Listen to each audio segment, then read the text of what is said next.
저에게는 두 딸이 있습니다. 이제 둘 다 장성해서 출가했고 그리고 손주도 여럿 있습니다. 각자 나름대로 인생을 살아가고 있습니다. 그런데요, 그런 두 딸을 둔 아버지로서 저에게 한 가지 아무 조건 없이 저들에게 기대하고 원하는 것이 있다면 언제나 내가 저들을 보고 싶을 때 한번 볼 수 있으면 좋겠다 하는 소박한 소망이 있습니다. 저는 소시민이라 그런지는 몰라도 그냥 아이들이 예수 잘 믿고 그래서 또 현실에 충실하면서 소박한 목표를 두고 노력하면서 살아가면 그것으로 족하다 그렇게 생각을 합니다.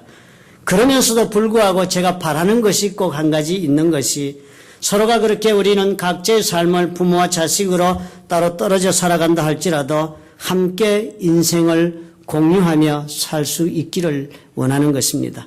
언제든지 보고 싶을 때는 볼 수 있고 또 만나 이야기할 것이 있을 때는 그렇게 할 수 있고 또 내가 무엇을 생각하고 지금 내가 어떻게 살고 있는지 너는 또 지금 무엇을 생각하고 어떻게 살고 있는지 이런 것들을 리얼타임으로 동시간대로 서로 알고 살았으면 좋겠다 소원하는 것입니다. 모든 부모들의 일반적인 생각도 그렇지 않을까 그렇게 짐작을 합니다. 자식들에 대한 일반적인 희망상 보아야 할 때 보았으면 알아야 할 때 알았으면 좋겠다.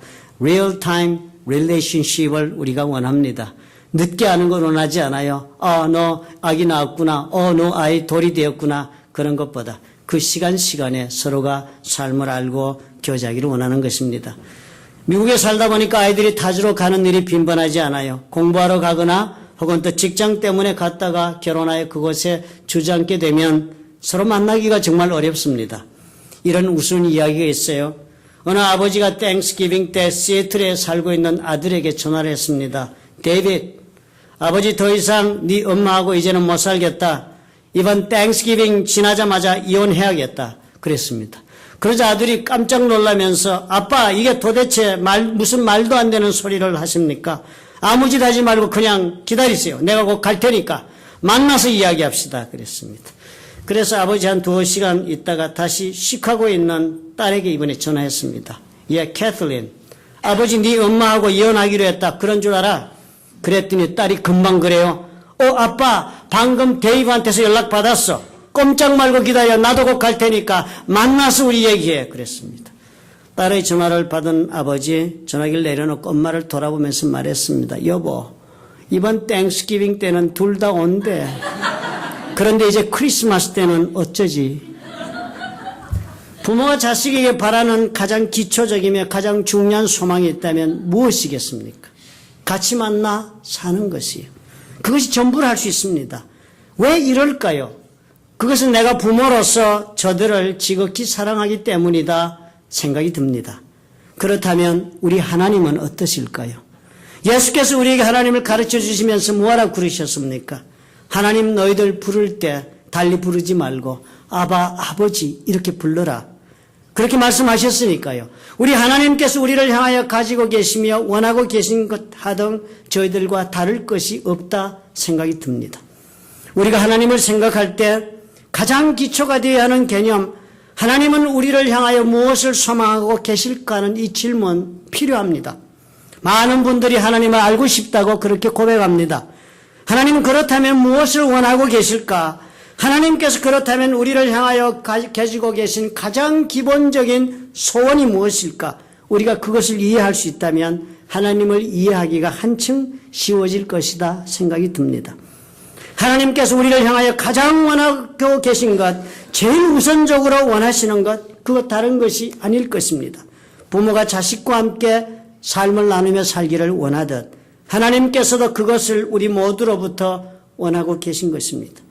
아담과 하와가 낙원을 떠난 이후로 그들은 낙원만 떠난 것이 아니라 하나님의 품으로부터도 떠났습니다. 하나님과 결별한 삶을 선택한 것이 되고 말았습니다. 세상 속에 던져진 삶이 그 결과였습니다. 너무나도 어리석은 선택이었습니다. 그런데 그런 인간의 어리석은 선택이 모든 것을 하나님으로부터 다 단절시키고 말았지만 그 이후로 하나님께서 줄기차게 소망해 오신 것, 결코 우리 하나님께서 손을 한순간 놓지 않으시고 계속적으로 작업해 오신 것 한 가지가 있습니다. 바로 세상에 던져진 우리 모두를 어떻게 하면 이제 다시 하나님의 나라, 그 낙원으로 다시 데리고 올 수 있을까 하는 것이었습니다. 아담과 하와 세상에 던져진 이후로 성경은 증거를 해요. 세상은 땀을 흘려야만 식물을 먹을 수 있는 곳, 종신토록 수고하여야만 소사를 먹을 수 있게 된 그 삶을 산 것입니다. 그래서 어떻게든 그 이후로 모든 아담과 하와의 후예들은 어떻게 삽니까? 좀 수고를 적게 하고도 원하는 것을 손에 넣을 수 있으면 행복하다 합니다. 어떻게든 땀을 흘리지 않고도 식물을 먹을 수만 있다면 그것이 축복의 삶이다. 그렇게 생각하고 그런 삶을 살고자 하는 것입니다. 저와 여러분의 모습 아닙니까? 아담과 하와 그 후예인 우리는 이 점에서 틀림없습니다. 현실이라는 문제가 바로 우리들 코앞에 닥쳐 있으니까 그렇게 사는 것이 당연한 줄 알고 살지만 하나님은 그렇지 않으시다 우리에게 말씀하시는 것이에요. 수고하고 땀 흘리는 것만으로 여러분의 인생이 해결될 수 있습니까? 결코 그렇지 않잖아요. 현실이 해결되었다고 인생이 해결되는 사람 아무도 없습니다. 수고하고 땀 흘리지 않을 수 없게 된 그 근본을 고쳐야만 인생이 해결을 보는 것 아닙니까? 다시 낙원으로 돌아갈 수만 있다면 그때 이 모든 것이 다 해결되는 것입니다. 그러니까 하나님 이것을 소망하십니다. 우리 모두가 다시 낙원으로 돌아올 수 있기를 지금도 소망하고 계신 것입니다. 낙원이요? 그것이 과연 어떤 것이었습니까? 하나님 우리와 함께 하시던 것입니다. 우리에게 다시는 이 세상에처럼 수고도 땀도 눈물도 그리고 고통도 슬픔도 없는 것이라 합니다. 하나님의 나라, 하나님이 다스리는 것, 우리와 함께 사는 것이에요. 그것으로 우리를 다시 들어오게 하고자 하시는 것, 그것이 하나님께서 우리를 향하여 가지고 계신 소망인 것입니다. 그래서 무엇보다도 인생이라면 예수를 믿는 것이 가장 중요한 일이 되는 것입니다. 그래서 중요해요. 예수 그리스도를 나의 삶의 주인이 되도록 선택하는 것, 그것이 예수 믿는 것입니다. 그것이 가장 중요한 일이 됩니다. 왜냐하면 예수를 믿을 수 있어야만 우리가 비로소 하나님에게로 갈 수가 있으니까 그렇습니다. 예수님 그렇게 말씀하지 않으셨습니까? 요한복음 14장 6절에 주께서 말씀하셨어요. 내가 곧 길이요 진리요 생명이니 나로 말미암지 않고는 아버지께로 올 자가 없느니라. No one comes to the Father. 아버지께로 올 자는 아무도 없다. 아무도 없다. No one이라고 그랬습니다. 그러니까 일단 예수를 믿어야 합니다. 그래서 하나님께서는 이 세상 모든 사람들이 예수 믿기를 원하세요. 예수를 믿어주어야만 하나님께서 어떻게든지 부모의 사랑을 베풀듯이 우리에게 하나님의 사랑을 베풀어 주실 수 있기 때문입니다. 그래서 예수 믿는 것, 우리 모든 생명을 향한 하나님의 최고의 관심사가 되었습니다. 그리고 예수께서는 그런 아버지 하나님의 관심사를 이루기 위해서 이 땅에 오셨던 것입니다. 오셔서 어떻게 하셨어요? 그 일 위해서 삶을 바치셨습니다. 예수님을 통해 많은 사람들이 그 행하시는 기적과 이사와 그 말씀하시는 말씀을 듣고 깨달은 것이 하나님이 저렇구나. 예수님을 보면서 그들은 다 하나님을 알기 시작했습니다. 그래서 다 예수를 따르기 시작했어요. 수많은 사람들이 예수님을 통해서 하나님을 보았기 때문에 예수님의 제자가 되어 따랐습니다. 그 많은 사람들 가운데 어느 날 우리 주님 그러셨다고요. 12명의 제자만 데리고 가이사랴 빌립보로 가셨습니다. 그리고 그곳에서 중요한 질문을 12명 제자들에게 했습니다. 너희는 나를 누구라 하느냐? Who do you say I am? Who I am? 내가 누구냐? 물었습니다. 베드로 대답했지요. 주는 그리스도시요 살아계신 하나님의 아들이로소이다. 이 말을 듣고 예수님 얼마나 기뻐하셨습니까? 자신이 이 땅에 와서 한 일이 이제 저들의 입에서 증거되니까 그렇구나. 이제 너희들이 나를 믿고 아버지께로 갈 수 있는 길이 열리는구나. 얼마나 기뻐하셨으면 주님 말씀하셨어요. 바요나 시모나 요나의 아들 시모나 네가 복이 있도다. 이를 네게 알게 하니는 혈육이 아니요 하늘에 계신 내 아버지시다. 하나님 너 알게 해줬다. 그리고서는 놀라운 선언을 하시지 않았습니까? 내가 내게 이르노니 너는 베드로라. 내가 이 반석 위에 내 교회를 세우리니 음부의 권세가 이기지 못하리라. 이렇게 해서 교회가 시작된 것입니다. 이런 주님의 말씀과 능력을 따라서 여러 곳에 교회가 세워지고 바울은 빌립보에도 교회를 세울 수가 있었습니다. 그리고 그 세운 교회를 향하여 어떤 자세로 어떻게 신앙생활 하면서 교회를 다녀야 하는가, 그것을 편지로 저들에게 재확인한 것이었습니다. 지난주 우리가 살펴본 말씀입니다. 첫째로 어떻게 해요? 성도다. 성도의 삶이 무엇인가를 알고 살아야 한다. 두 번째는 어떻게 해요? 섬기기 위하여 우리가 산다. 섬기는 종이 되어라. 세 번째, 은혜를 입어 평강의 관계를 이루라. 이 세 가지 말씀이었습니다. 성도요, 종이요, 평강이다. 이것이 모든 교회 구성원들의 본질적인 태도가 되어야 한다는 것입니다. 신앙생활 제대로 하려면 이 세 가지를 가슴에 품어야 한다 하는 그런 설명이었습니다. 오늘은 한 걸음 더 나가서 이런 태도를 가지고 실질적인 교회 생활은 그렇다면 어떻게 해야 할까를 생각해 보십시다. 실질적인 교회 생활, 이 현실적인 문제가 되는 것입니다. 그러니까 교회는 예수님에 대한 믿음으로 세워지지만 일단 교회에 들어오면 전혀 다른 조직 속으로 들어온다는 사실을 우리가 주목해야 합니다. 오늘 바울이 빌립보 교회에게 전하는 말씀을 읽어보셔도 금방 짐작할 수 있습니다. 교회는 그냥 사람들이 모인 것이 아니라 보니까 성도가 있고 또 감독이 있고 집사가 있네요. 교회는 그저 믿음의 진공단체가 아닌 것입니다. 교회는 보니까 조직도 있고 지도자가 있고 따르는 사람도 있고 그런 곳이라는 거 금방 알아볼 수 있지 않습니까? 그러니까 이것 이해하지 못하면 교회 생활이 부드럽지 못하고 편안치가 못할 수 있습니다. 본의 아니게 좌충우돌하다가 상처를 입거나 아니면 입히거나 하면서 믿음으로 시작하여 믿음만으로 살아갈 수 없는 것이 교회구나 하면서 한탄하게 되는 것입니다. 그래서 교회 생활을 잘하는 것이 너무 중요합니다. 신앙생활 잘 하시고 싶으시면 이 교회 생활을 잘하는 비결도 터득하셔야 합니다. 왜냐하면요, 신앙생활이란 교회 생활이라는 그릇 속에 담기는 내용물이 된다는 것이 이해해야 되는 것입니다. 그러므로 오늘 우리가 이걸 생각하십시다. 교회 생활도 잘해야 신앙생활이 된다. 그러려면 첫 번째로 나도 제사장이다 하는 믿음을 가져야 한다고 바울이 오늘 우리에게 가르쳐 줍니다. 이 말은 하나님이 일을 하는 데 있어서 누구나 다 동일한 신분을 가지고 있다 하는 것입니다. 자격이 같다는 것이에요. 우리는 은연중에 교회 나오시면 어때요? 교회의 직분을 또 다른 하나의 계급처럼 생각을 할 때가 많습니다. 장로는 집사보다, 그리고 집사는 성도보다 더 높은 영적인 위치에 있는 것으로 생각하기가 쉽습니다. 그런데 오늘 바울의 편지를 가만히 다시 살펴보면 놀라운 단어가 보입니다. 빌립보서 1장 1절이 이렇게 기록하고 있기 때문이에요. 모든 성도와 또는 감독들과 집사들에게 편지하노니, 그렇게 기록합니다. 감독, 그럼 여러분 말씀이 좀 생소할지 몰라요. 그러나 감리교에서는 우리 교회에서 부르는 장로님을 감독님 그렇게 부릅니다. 그리고 결국은 이 세월이 지나면서 나중에 이 감독 비샵이라는 단어가 엘더, 즉 장로라는 단어와 같은 의미로 교파는 다른 곳에 서로 동일하게 사용됩니다. 그리고 장로란 뜻이에요. 그리고 집사라는 단어, 일반적으로 우리가 알듯이 교회 대소사를 위해 봉사하기 위하여 받은 직분들입니다. 바울이 세 가지 직분을 부르는데요, 이렇게 불렀습니다. 모든 성도와 또는 감독들과 집사들에게 그랬습니다.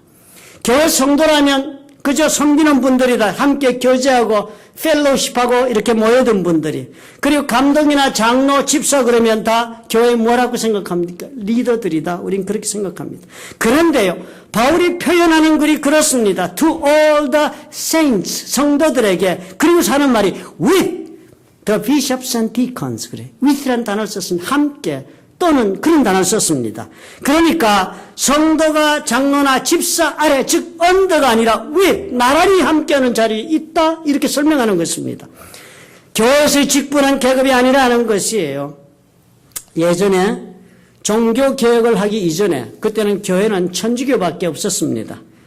그때 그 천주교 교회는 두 종류의 성도들로 구분했습니다. 상층에 있는 성도들을, 상층에 있는 분을 가리켜서 성직자, 그리고 그 밑에 하층에 있는 분을 가리켜서 평신도, 이렇게 둘로 나누어서 불렀습니다. 계급을 지었습니다. 그래서 그 종교개혁 이전의 천주교, 지금은 천주교 많이 달라진 것으로 압니다. 그 종교개혁 이전의 천주교는 그래서 하는 일을 서로 다르게 구분해서 부여했습니다. 사람들을 하나님 앞으로 인도하는 일은 성직자들만이 할 수 있는 일이다, 그렇게 규정했고, 평신도들은 그저 성직자들로부터 은혜나 받고 순종하기만 된다 하는 그런 생각을 했습니다. 잘못된 생각이었죠. 바울은 서신서 어디에서도 이 우리가 흔히 쓰기 쉬운 단어 평신도라는 단어를 한 번도 사용한 적이 없습니다. 성경에서. 바울은 언제나 예수 믿어 교회 일원이 된 사람들을 가리켜서 성도라 불렀습니다. 그리고 그 성도는 장로와 집사와 함께 교회의 구성원을 이루는 것이지 장로와 집사 아래에서 교회를 섬긴다고 하지 않았습니다. 왜냐하면 교회는 세상 어떤 단체와도 다른 목적을 가지고 설립되어져 있기 때문인 것입니다. 교회는 예수께서 세상 사람들을 하나님에게로 데려가기 위해서 주님께서 세우신 것입니다. 그래서 교회 위에 주님께서 권세를 부어주신 것입니다. 그래서 교회는 예수 그리스도의 이름으로 그 권세를 사용하여 하나님의 능력을 드러내는 것이 될 수 있고 흑암의 권세를 무너뜨리는 역사를 감당할 수 있는 것입니다. 세상 모든 단체는 구성원의 이익을 위해 존재합니다. 체육관 여러분 멤버십 드시면 그 멤버십을 가진 사람들을 위해 그 체육관은 존재합니다. 그렇지만 교회는 희한하게도 교회 바깥에 있는 비구성원을 위해서 존재하는 단체가 되었습니다. 왜요? 그들을 데려오는 단체가 되었으니까. 예수 안 믿는 사람들에게 예수를 믿어 하나님에게로 오게 하는 일을 하는 것이 교회의 설립 목적이니까요. 그 모든 구성원이 그 일을 해야 한다는 것입니다. 베드로전서 2장 9절이 그래서 말씀해요. 오직 너희는 택하신 족속이요 왕같은 제사장들이요 거룩한 나라의 그의 소유된 백성이다 그랬습니다. 우리가요 그렇대요. 모두가 다 동일한 신분을 가지는 것입니다. 성도나 장로나 집사나 목사나 모두가 다 택하신 족속 중에 일원이에요. 왕같은 제사장들이요 하나님의 동일한 백성이라는 것입니다. 예전에는 제사장은 특별한 신분층에만 그렇게 주어지는 직분이었습니다. 여러분 구약을 읽어보시면 하나님께서 이스라엘 백성들을 하나님의 나라로 세우시고 백성 삼으신 다음에 제사 드리는 일만은 제사장족을 뽑았습니다. 레위족을 뽑아서 특별한 그 레위족만 엄선된 지정된 그 족속들만 하나님 앞에 제사를 드릴 수 있었습니다. 그 백성들을 위해서.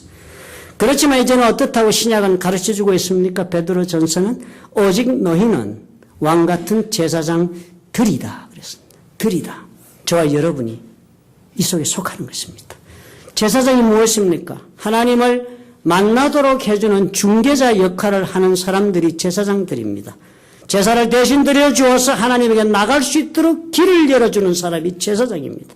그런데 베드로전서 2장 9절에 말씀에 우리가 바로 그 제사장들이 되었다는 것입니다. 우리가 이것을 받아들이고 여러분 교회 생활 하셔야 합니다. 나도 세상을 향하여 제사장의 역할을 감당하기 위해 교회 일원이 되었다는 믿음을 가지셔야 합니다. 이제는 더 이상 나는 평신도니까 하면서 나는 장로나 집사 아래 있는 성도니까 하는 것이 아니다 하는 것입니다. 모두가 다 동일하게 세상을 향하여 복음을 전하여 예수를 믿게 하는 일을 하기 위해서 교회 일원이 되도록 하나님의 부르심을 받은 것입니다. 이 일을 하고자 하는 마음의 결심이 있어야 교회 생활이 제대로 되는 것입니다. 사람들에게 하나님을 만나게 인도해 줄 수 있는 권세가 저와 여러분에게 있습니다. 하나님께서 저와 여러분을 교회로 부르시는 이 놀라운 사명을 맡기셨기 때문에 이 사명을 감당코자 하면 하나님께서 능력도 부어주시는 것입니다. 교회 생활이 그래서 이 일을 감당할 때 제대로 신앙생활을 할 수 있도록 나를 세워주는 것입니다. 교회 설립 목적이 바로 그것이니까 달리 교회에 오셔서 교회를 다니시면서 그 어느 다른 일에 열광을 하신다 할지라도 결국은 여러분 그런 분은 공허해지고 맙니다. 열심은 결국 식을 때가 오고 그러면 허무해집니다. 아 이제까지 나는 교회 다니다가 뭐 했느냐 교회 생활만 했구나 신앙생활은 어디 있느냐 그렇게 탄식하게 됩니다. 두 번째로 우리는 먼저 또 생각해야 할 것이 있습니다. 예수 그리스도의 제자가 되어야 한다. 이 생각하고 교회 생활을 해야 합니다. 교회 그냥 다니시는 건 아닙니다. 예수께서 교회를 세우시겠다고 선언하신 후에 그 말씀하신 대로 세우시기 위해서 십자가 위에서 돌아가십니다. 그냥 공것으로 교회가 쓴 것 아니지 않습니까? 십자가에서 자기 목숨을 내어놓으셨어요. 그리고서는 부활하셨습니다. 부활하시고는 금방 승천하셔서 업무 끝났으니까 돌아가시면 되는데 가지 않으셨어요. 40여일 동안을 부활하신 몸으로 육체의 땅인 이곳에 영의 몸이신 예수께서 함께 하셨습니다. 40일 동안 제자들에게 나타나신 것입니다. 예수님께 대한 믿음을 저들에게 회복시켜주고 더 굳건하게 해주어서 앞으로 교회 세우는 일을 하도록 하시기 위한 주님의 깊은 배려였습니다. 그리고 이제 마지막 하늘로 올라가실 때 주님께서 마지막 말씀을 하신 것을 마태복음 기록하고 있습니다. 앞으로 교회를 이루게 될 수많은 사람들을 앞에 세워두고 주님께서 마지막 당부를 이렇게 했습니다. 예수께서 나와 일러 가라사대 하늘과 땅의 모든 권세를 내게 주셨으니 그러므로 너희는 가서 모든 족속으로 제자를 삼아 아버지와 아들과 성령의 이름으로 세례를 주고 내가 너에게 분부한 모든 것을 가르쳐 지키게 하라. 그렇게 말씀하셨어요. 교회 모든 구성원들에게, 앞으로 교회 만들 모든 사람들에게, 성도와 장로와 집사들에게 공통적으로 이 한 말씀을 주시고 천국하셨어요. 이 말씀을 우리가 읽을 때요, 번역한 말씀을 읽으면 모든 족속으로 제자 삼고 세례 주고 그리고 가르쳐 지키게 한다, 이런 순서가 되어 있지만 원문을 구성을 문법적으로 이렇게 살펴보면 순서가 제일 먼저 가르치고 두 번째 세례 주고 세 번째 제자 삼아라, 이렇게 되어 있습니다. 우리가 먼저 이렇게 되어야 한다는 것입니다. 교회 나오시면 내가 먼저 예수님의 제자가 되기 위해서 배워야죠. 예수님이 무슨 말씀했는지, 예수님이 어떻게 하라는지, 그리고 그걸 따르겠다 결정해야죠. 내가 먼저 배우고 그 말씀을 배우고 내가 지키도록 해야 하는 것입니다. 그거 선택해야 해요. 그리고서는 거기에 멈추면 안 된다. 배우되 어느 정도 배워요? 가르칠 수 있을 만큼 배워야 한답니다. 교회 성도가 되면 제일 먼저 말씀 배우고 예수 그리스도의 제자가 되도록 우리가 먼저, 그러니까 어떻게 해요? 도와주어야 합니다. 이 자리에 들어선 사람들.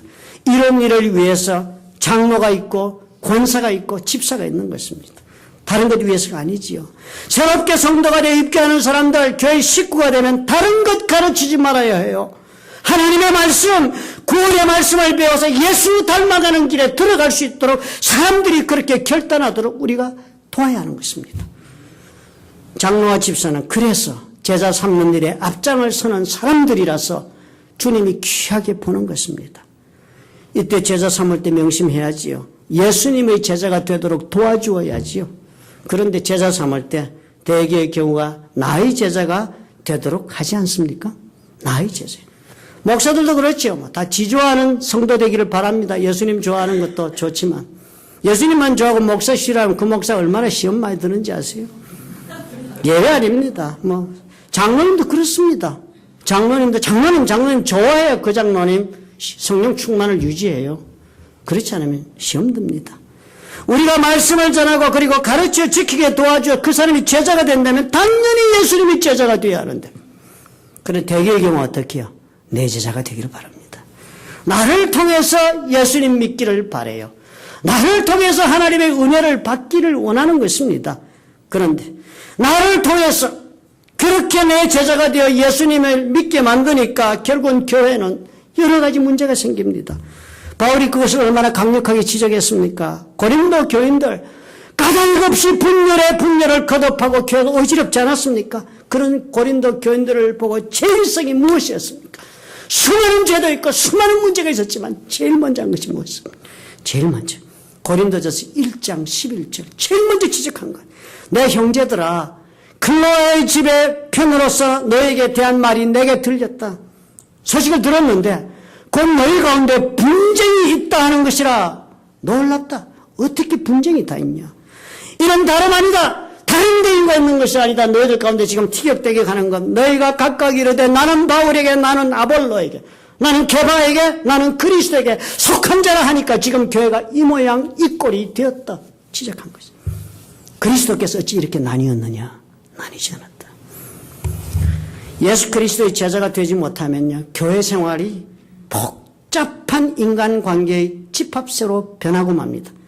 예수 그리스도의 제자가 여러분 되지 않으시면 교회 생활, 장로 권사 되고 나면요, 복잡한 교회 정치에 휘말리게 됩니다. 아니면 개인적인 편견에, 아니면 한 사람의 종교적인 편견에 나도 함께 물이 들어서 예수님을 따르는 진정한 기쁨과 자유를 잃어버리고 맙니다. 얼마나 애석해요. 교회마다 얼마나 분열이 많아요. 지도자와 인도자가 예수님의 제자 삼는 일이 뭔지 혼란스럽게 혼돈시키고 있기 때문입니다. 아볼로의 제자, 게바의 제자, 바울의 제자, 목사의 제자는 없습니다. 오직 예수 그리스도의 제자만이 되도록 하셔야 해요. 그리고 그렇게 되어야 한다 결심하시고 분별하시기 바랍니다. 그리고 세 번째로 교회 생활의 목표를 잃지 말으셔야 해요. 잃으시면 안 됩니다. 이것을 위해 예수님이 말씀하신 것을 깊이 묵상하셔야 합니다. 너희는 가서 모든 족속으로 제자를 삼아라. 이 말씀을 늘 음미하시고 사셔야 해요. 어느 단체든지 어느 개인이든지 가치 있는 꿈, 끝까지 가슴에 품고 추구하는 꿈이 없어지면 그 순간부터 쇠락하고 맙니다. 끝까지 처음에 결심했던 그 초심을 가지고 목적을 달성하는 것이 어려워집니다. 중대 그만두게 되지요. 목적이 불분명해지고 나면 외부의 어려움에 쉽게 흔들려서 넘어집니다. 아니면 내부적으로 타락하고 맙니다. 죄짓게 돼요. 가치 있는 목적을 이루면 안 되는 이유가 바로 이것입니다. 어느 분이 저에게 한국 방송 중에 EBS 교육방송에서 유익한 프로그램 많다고 들어보라고 한번 보라고 그랬어요. 어떻게 한번 보았는데 마침 보았는데 재정관리를 이렇게 설명하는 젊은이가 재정관리 문자를 쓰면 재정관리 어떻게 하면 돈을 잘 모아가지고 부자가 되느냐 하는 걸 가르치는 분이에요. 근데 그분이 하는 말 여러 가지가 있는데요. 그중에 제 가슴에 탁 와서 도전을 주고 감동을 주는 말이 있었습니다. 그분이 그런 말씀을 해요. 많은 분들이 처음에 돈을 잘 재정을 준비를 한대요. 돈을 좀 모아가지고는 어떻게 보면 이상한 데다가 나중에 투자를 그 거금을 투자해서 다 잃어버리거나 날려버리는 경우가 너무나 많다는 거예요. 아주 건실하게 차근차근히 적금 넣어서 1억을 모은 사람이요. 어느 날 갑자기 고모의 말을 듣고는 저기 어디 있는 땅을 사서 금방 갑절로 뿌릴 줄 알았는데 그것이 뭐에 묶여갖고 지금 15년째 팔지도 못하는 땅을 가지고 있다. 이런 얘기 하시면서. 아니면 어느 누구도 매덕을 모았다가 갑자기 증권 누구 확실하다 해서 했다가 그냥 종이만 남았다. 이런 얘기를 하시는 거예요.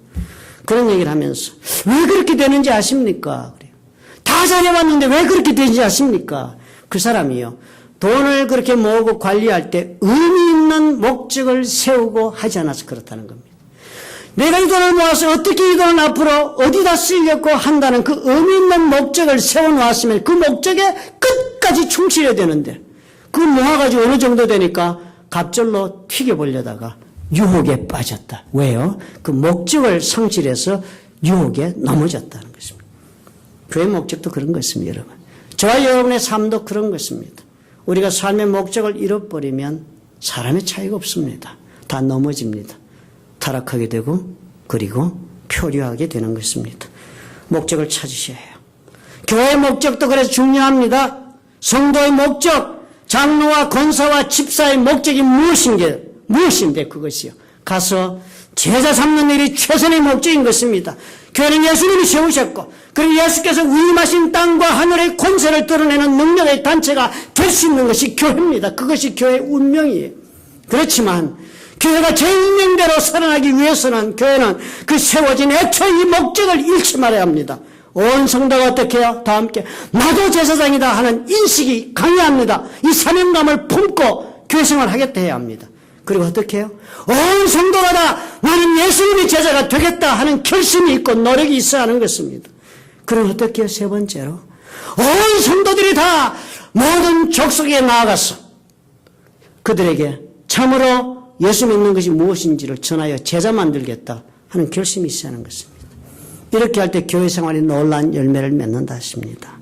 그러면 저와 여러분 올해 한 해 한번 이렇게 교회 생활을 해보십시다. 여러 모습으로 해오시지 않았습니까? 여러 가지 하시면서 그럼 올해 이 세 가지에 집중해 보십시다. 그래서 주보에 제가 올해의 표어도 그렇게 적어 놓았습니다. 말씀으로 새로워지자. 기도로 힘을 얻자. 하나님의 선교사에게 힘쓰자. 2013년 저에 이렇게 사신다면 우리 하나님께서 영적으로 우리 모두를 성장시키시고 그렇게 걸어가는 우리의 삶 위에 놀라운 능력을 함께 주실 것입니다. 우리가 원하는 대로 또 하나님께서 그토록 원하시는 대로 우리 모두의 삶이 주님과 함께하는 귀한 삶 그런 열매를 볼 수 있을 것입니다. 놀라운 신앙생활을 이룩해주는 그런 교회 생활이 저와 여러분의 것이 될 것입니다. 믿으시면 아멘 하십시다. 믿으시는 줄 압니다.